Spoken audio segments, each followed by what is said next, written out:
anak muda nu 10 ternyata kehebatan hatena cinta ka Gusti Allah aya ma'rifatullah di jero hatena jadi kolot dirupakeun ku Gusti Allah jadi kolot sanajan kuari ge nu sabenerna mah anak muda di jerona aya ma'rifatan ngan teu dibuktikeun kolot bae ku Gusti Allah kolot eta teh mantak sewaktu-waktu kos aki-aki eta budak sewaktu-waktu ngora, sewaktu-waktu mah kos budak. Eta teh jelema lain sambarangan, lamun aya jelema kos kitu, ka eta lain jelema sambarangan.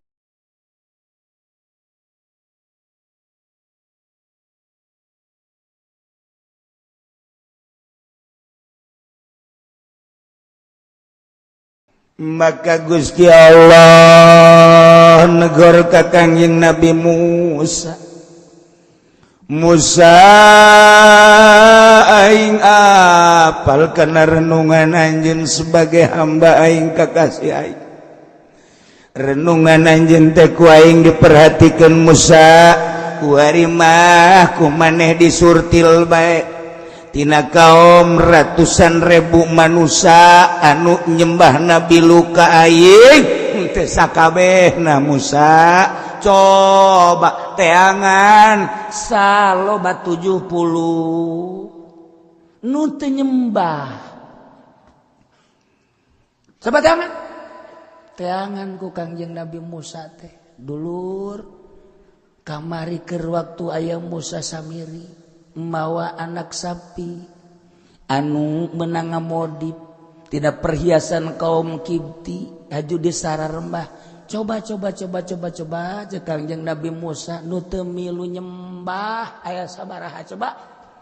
Kangjeng Nabi Musa ngasruk ternyata bener aya 70 urang. Masya Allah. Tina 500.000 manusia 70 nu teu nyembah.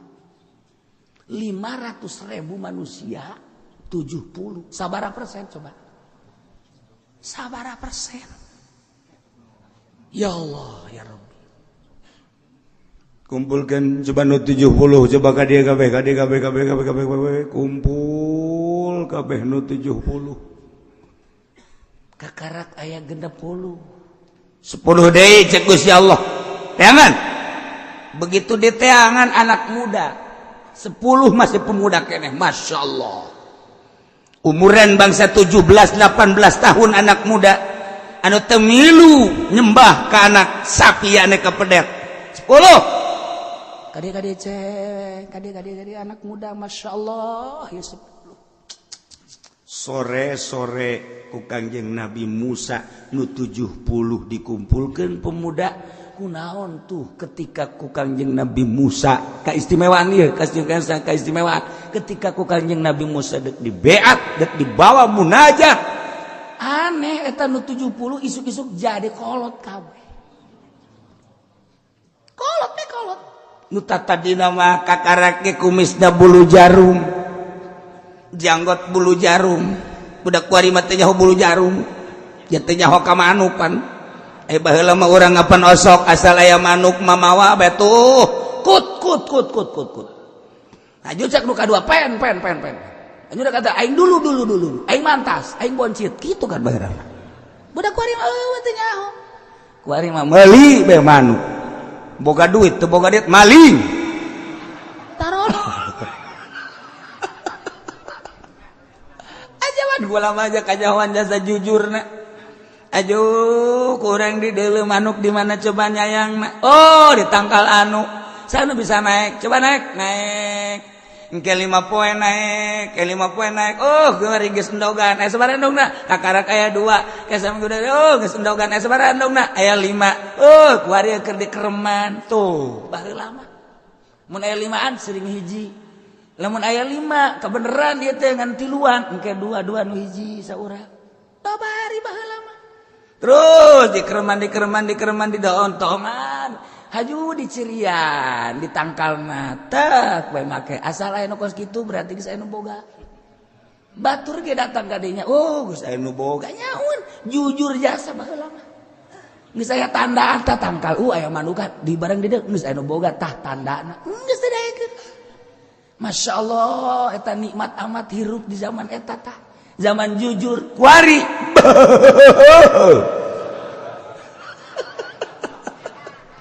ya Allah Masya Allah kari jujur jasa terus tidak benar tidak kakarak borosok tidak kakarak megar tidak deh geus aya bulu jaruman Masya Allah kayak kadinya deh geus aya bulu centong budak paling nanti nyabul centong pan nah kuari di dalam deh geus hari Swiss tinggal tere dihiberkeun alah set dibagi tasya dua tasya hiji ya Allah ya Rabbi eta ngeunaheun jasa bro aju urusan parab da geus ya neangan parab atuh heuh ge ieu aing neangan parab keisukan aing keisukan itu ngeunaheun jasa eta zaman jujur jasa tidak ada korupsi saat itu.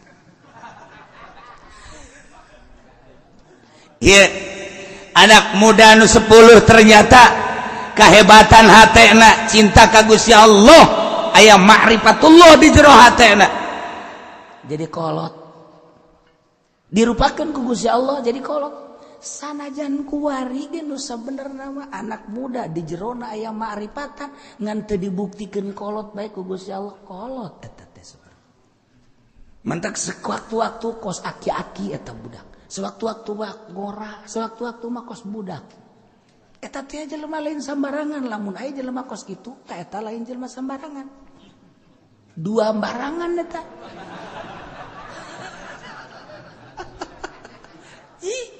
Sebab naon eta kumaha keur mantengna hate. Lamun keur manteng ka Gusti Allah kolot kajen gua kumaha ge. Kajen teuing budak belasan tahun kolot. Lamun keur biasa-biasa kadeureuna ngora. Lamun kabeneran nyana neuleuh awewe anak muda deui. Biasa deui bae itu. No problem. Biasa hese. Aju nyana na bogo atuh urusan bogo mah bukan urusan asmara. Mansa wali kos itu, utama urusan rahasia. Bogoh na ge lain bogoh cara ente. Masya Allah dadamelan Allah geulis amat. Tuh, muji syukur ka Allah. Nu jore jeung nu geulis ge sebenarnya mah sarua dadamelan Allah ngan eta mah budak dibere kaleuwihan we mudah-mudahan we bogoheun ka aing tuh kan saya pajar bener bae tuh henteu saya pajar bener bae deui kos kitu tah ieu ieu guys kumpul 70 dah saparantos saya 70 Gusti cek Kangjeng Nabi Musa bade kumaha ieu geus lengkap. Cek Gusti Allah nu 70 teh Musa ajak munajat ka Gunung Tursina bawa ku maneh lantaran eta lain jelema sambarangan. Sakitu poharana di saat Musa Samiri ngajakan ngaibadahan ka anak sapi tapi tetep nu 70 maka aing bae ibadahna pohara jasa. Aju sanggeusna diajak munajat maksudna dek naon? Diwarah. Dek diwarah naku sebab naon cek Kangjeng Nabi Musa. Lantaran nyana cicing bae. Saat batur aribadah ka anak sapi. Lancek maneh Nabi Harun dakwah keras-kerasan. Nyana padahal mah aya kewenangan untuk sama-sama dakwah. Tapi nyana tetap baik, cicing baik, ngan nyelamatkan diri doang. Maka lu 70 ajak ke Gunung Tursina, kuai dek diwarah. Cicing baik teh bahaya. Masya Allah. Gusti, nu mantag 70 teh kumaon gitu. Pan ayat 12. 12 itu 12 golongan kan umat maneh. Ayo, sagolongan anak. Ieu adalah genep. Lamun sagolongan genep 12, 10 bae kali genep sabaraha? 10 kali genep berapa? Heuh aing nyaho atuh. Anu babari teh mah kos kitu mah. Tinggal lu 2 kali genep. Tuh, bener pinter dah. Nah, jadi genep 10 jeung 12 sabaraha? 72 Gusti, sedangkan Gusti nitah teh 70. Golongan Nabi teh kapan aya 12? sagolongan dicokot genep ieu kan leuwih dua ieu kumaha Gusti nu dua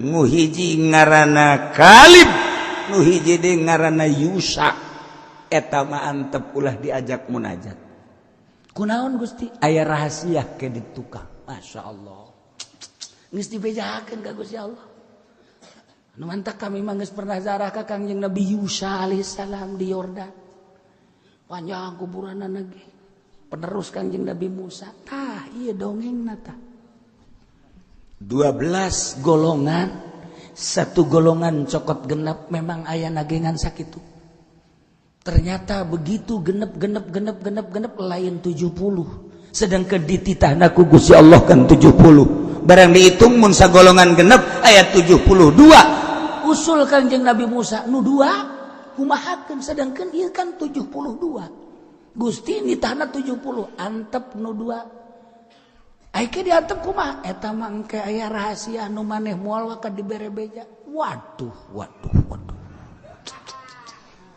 cak Kangjeng Nabi Musa pohara setelah kumpul tina genep sagolongan Yusa jeung Ki Kalib mah dinasehatan ku Kangjeng Nabi Musa instruksi ti Gusti Allah Yusa jeung Kalib anjeun mah cicing bae di dieu teu meunang diajak munajat ka Gunung Tursina aduh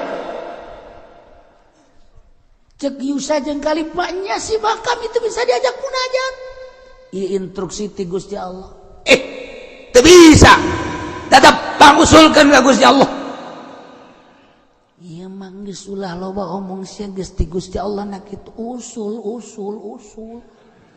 masa sih pan anjeun mah kalimullah bisa langsung bicara jeung Allah pangusulkeun diusulkeun ku Kangjeng Nabi Musa Gusti nu dua ge hayang milu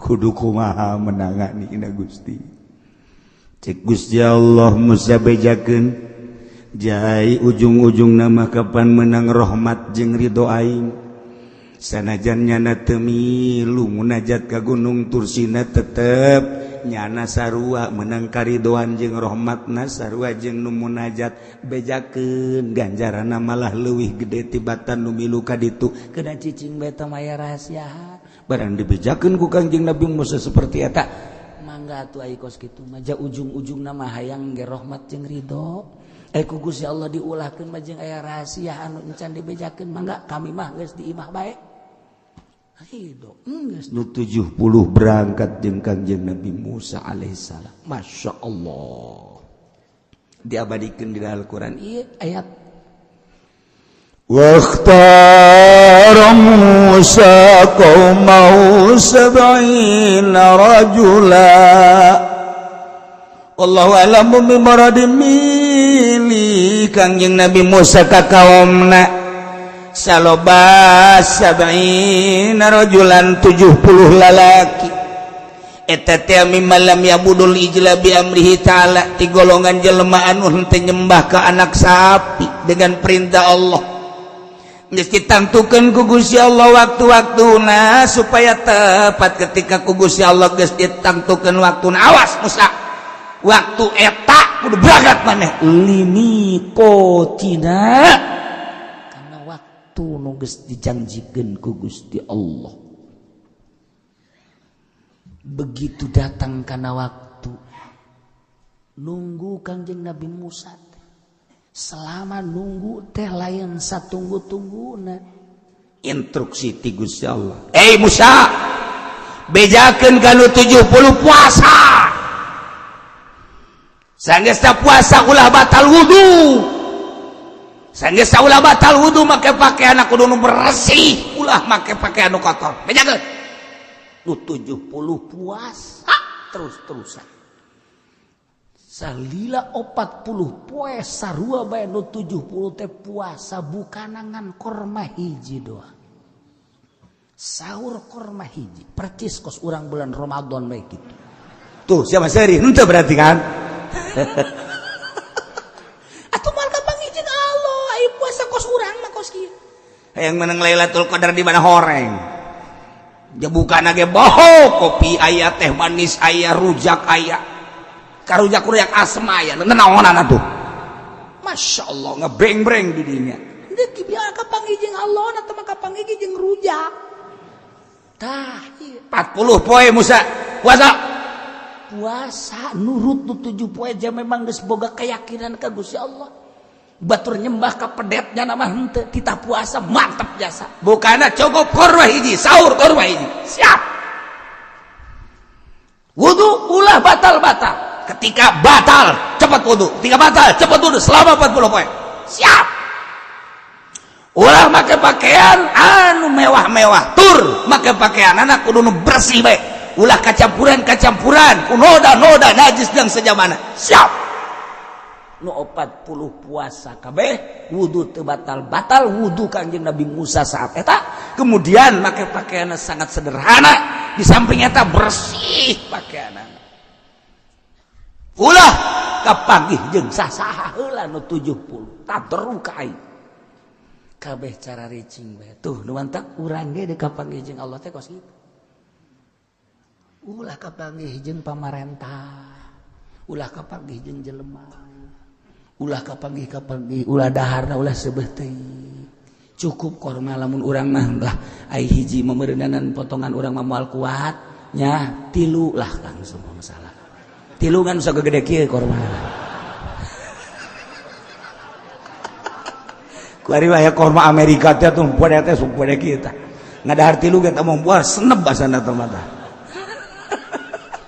malah mah ai dihareupeun urang nama 3 di tukangan di jero kamar ngadahar deui 3 deui waduh teman deuk ka Allah tah ngaranna ka korma tuh ketika urang dahar hate kumaha nginum hate kumaha masalah dahar jeung nginum masalah tapi hate dia emang wali emang teu dahar emang wali kumaha teu nginum cuman nya nama dahar jeung nginum oh ieu mah bagian awak hate aing mah tetep ka Allah ketika nginum oh ieu mah bagian awak hate aing mah tetep ka Allah ketika sare oh ieu mah bagian awak hate aing mah ka Allah kitu bae terus bagian awak bagian roh atuh lain deui tuh urang mah kan ai bagian dahar roh milu mau menikmati wow ecrak balecrakan wow harajas oh ka Allah keur dahar teh begitu keur salat keluar roh deui tedekeun ka Allah endang nginget-inget dahar ngeunah amat tadinya beuh Masya Allah sambalna buatan mana eta asana Cibiuk moal salah eta kajeng tuh urang mah teu daekeun tah roh teh di ka Allah kan teu daekeun endahan ka dieu deui berarti lain wali ari wali mah ketika dahar hate ka Allah bae saha sapira teh yang awak doang nu awak mah kege pae nginum lah sapira jeung awak segala rupa jadi teu anti malah dibandingkeun jeung nu puasa anu puasana aju ujub jeung anu dahar nginum ka Allah bae atuh bandingan dahar nginum ka Allah daripada puasa ujub aju ngomong kieu ih budak teu puasa nanaonan cara aing rupa puasa bae bah geus moal beres sama kana tah mah puasa kos kitu mah tah mah beuleumeun tah mah ya tuh siap puasa mantak naon ieu aing mah geus ngalaksanakeun puasa Senin Kemis asana geus aya 5 tahun ye tuh lawang sorga geus maruka jang aing mah boh eta kos kitu awal ka sorga geus malah mah urang lamun kajeleuna puasa emang mamang keur puasa teu lah ieu mah keur ieu bae puasanya ai puasa mah tuh ai bersih teu bersih ngabohong puasa kan lah terus tegur tah dia teu ganyawan kan teu ganyawan ke batur rudahan nyana nyokot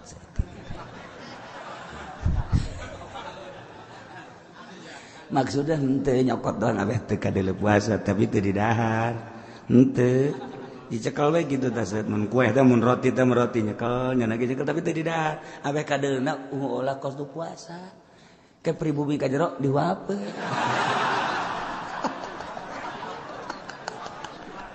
tolol tah jelema eta riat teh gitu itu hayang kanyawan oh berarti keur puasa ngorengan henteu udah beres geus puasa 40 poe wudu teu batal-batal make pakaian sederhana nu bersih cunuk kana waktu ninggang kana mangsa limiqatina kana waktu anu geus ditangtukeun ku Gusti Allah atuh faqaraja bihim kaluar Kangjeng Nabi Musa bareng jeung nu 70 menuju Gunung Tursina.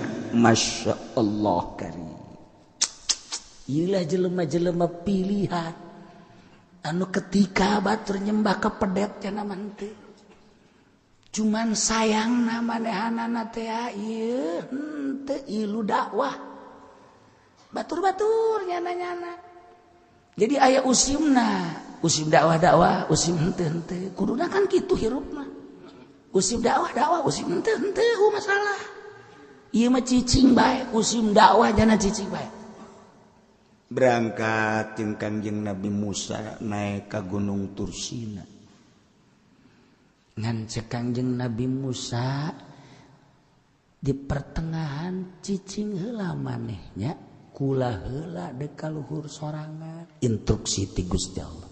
Mangga naik Kangjeng Nabi Musa ka luhur begitu naik Masya Allah turun cahaya seperti mega di luhur langit hese dicaritakeunana anu lir teu beda jeung mega turun ka handap tetapi dicaritakeunana hese nu mantak hese warnana disebut berem lain disebut koneng lain disebut biru lain disebut hejo lain disebut herang lain disebut hese warna eta teh hese dicarita tercengang kabeh keindahan warna nu turun ti langit kakara Kangjeng Nabi Musa ngawean nyauran yap kadia ayo geura kadeh naraek kabeh naraek asup ka jero mega eta mun cara mega cahaya nu luar biasa. Masya Allah karim. Pohara. Di jero eta teh keindahan anu luar biasa. Kabeh sararujud ku nikmat-nikmatna 70-an brek. Dikersakeun ku Gusti Allah teh bisa ngadenge nyana teh mukalamahna Kangjeng Nabi Musa jeung Gusti Allah. Kangjeng Nabi Musa teh mukalamah jeung Gusti Allah aya instruksi kadanya teh kudu 70-an if'al la taf'al kerjakan anu jangan dikerjakan anu pagawe anu pigawean anu ulah dipigawean eta nu 70 ngadengekeun nikmat luar biasa hanya ngadengekeun ge lain ngadengekeun lain ngadengekeun sunan kitu ngaranna bahasa Allah ngadengekeun ge suara Kangjeng Nabi Musa anu kadengekeun mukalamah jeung Gusti Allah sakitu nikmat pohara jas ngeunah da lain lalagaan nikmat pohara jas geus lila langsung naik deui ka luhur eta si cahaya megase kabeh bersyukur kuminah-minah teh ngadenge munajat Kangjeng Nabi Musa. Urang mun ngadenge doa para wali bae kan ngeunah. Urang ngadenge babacaan wali Allah emang teu ngeunah babacaan mah eta-eta kena tapi penyentuh umat hate. Doana para wali padahal mah doana eta-eta kena kok tersentuh hate urang kunaon? Sebab nyanana langsung jeung Gusti Allah. Urang doa nama eta kene babacaan eta kene tapi kok indah amat Quran mun dibaca ku wali Allah urang ngadengekeun ngeunaheun amat ko lain deui sih lain tina suara lain tina makhraj lain tina gaya tetapi aya keindahan tersendiri ngadengekeun wali Allah maca Quran teh lain deui kunaon eta hatena langsung jeung Gusti Allah urang ngadengekeun qori ngeunaheun tetapi datang ka ceuli doa seindah-indahna jeung sangeunah-ngeunahna sabagus-bagusna makharijul hurufna datang ka ceuli doang carita nang ke di luar ngeunaheun nya ngaji bagusnya makhraj ngan seukur sakitu tapi ketika wali Allah maca Al-Qur'anul Karim rada lain deui saya nyebutkeunana kok tiis amat hate ketika ngadenge wali ngadoa kok ngeunaheun amat padahal mah eta kena ieu cacak wali Allah atuh komo Kangjeng Nabi Musa geus teu bisa dibayangkeun nu mantang sahabat babarengan jeung Kangjeng Nabi kabeh jadi wali Allah ashabi kan nujub bi ayyim iqtadaitum ihtadaitum sahabat kaula lir teu beda jeung bintang di langit anu gemerlapan kabeh bercahaya atuh panu dituturkeun ka Kangjeng Nabi anu dikupingkeunana suara Kangjeng Nabi bi aihim iktadaitum ka mana bae anjeun nuturkeun sahabat ihtadaitum bakal meunang pituduh jehe nu mantap urang teh lamun ngadengekeun kiai anu lain kok kana hate jadi lain deui sok dengekeun kiai partai baliklah haridang kunaon teh teu eureun-eureun ngajakan ka Golkar mah seneb aing mah. Eta sia datang, eta si sok dibere duit. Oh, eta sia mah tolol, sakalian tolol bae aing jalan. Seneb beda. Atuh komo ngupingkeun Kangjeng Nabi Musa. Ka kuping muka lamajeng Allah lain suara Allah na tapi suara Kangjeng Nabi Musa nu keur munajat ka Gusti Allah indah amat masyaallah. Kabeh cirambai cai mata lain sedih tapi nikmat bunga nu pohara luar biasa eueuh papadaan indah na pohara nu 70 pohara tidinya barang geus eueuh eta cahaya teh tiba-tiba aya gempa anu pohara gempa gunung oyag-oyagan nyana raragagan padahal matas munajat ngadengi suara Kangjeng Nabi Musa nu indah tapi tiba-tiba ieu goncang gempa falamma akhadhathumur rajfatu qala rabbi law syi'ta ahlaktahum law syi'ta ahlaktahum min qablu wa iyyai atuhlikuna bima fa'ala sufa'u minna barang kakenaan ku goncangan gempa bumi anu dahsyat luar biasa nah make jeung digempakeun padahal mah mantas pilu munajat aya naon ieu wallahu a'lam bissawab.